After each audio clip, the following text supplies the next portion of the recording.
মুহূর্তে পাওয়া weather update. আজও একাধিক জেলায় বৃষ্টির পূর্বাভাস।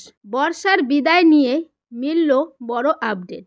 কি জানাচ্ছে হাওয়া অফিস? বিস্তারিত জানতে বন্ধুরা ভিডিওটি সম্পূর্ণ দেখবেন এবং ভালো লাগলে একটি লাইক এবং চ্যানেলটি সাবস্ক্রাইব করে পাশে থাকা বেল আইকনটি প্রেস করবেন এমনই লেটেস্ট আপডেট সবার আগে পাওয়ার জন্য। সময়ের কিছুটা আগেই এই বছর বঙ্গে ঢুকেছে বর্ষা। তবে এবার সেই বর্ষার বিদায় আসন্ন। পূজার মুখে এবার বর্ষার বিদায় ঘণ্টা বেজে গেল।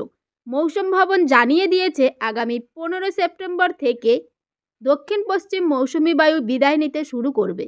আর সেটা হলে এবার পুজোর বৃষ্টির সম্ভাবনা আরও কমে যাবে। দেশের বিভিন্ন রাজ্য থেকে বর্ষার বিদায় নেওয়ার পালা আসন্ন।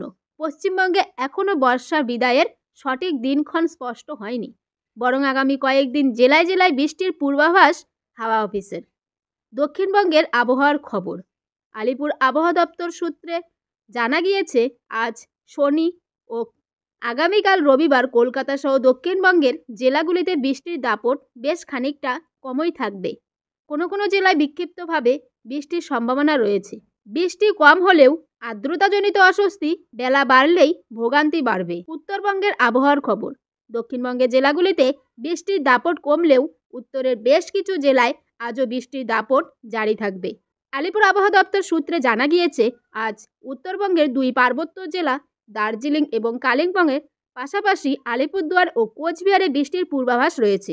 সব মিলিয়ে এবারের দুর্গাপুজোর দিনগুলিতে তুমুল বৃষ্টির জোরালো সম্ভাবনা এখনও পর্যন্ত ক্ষীণ। মৌসুম ভবন থেকে যা তথ্য মিলেছে তাতে পুজোর আগেই সম্ভবত বিদায় নিতে পারে বর্ষা।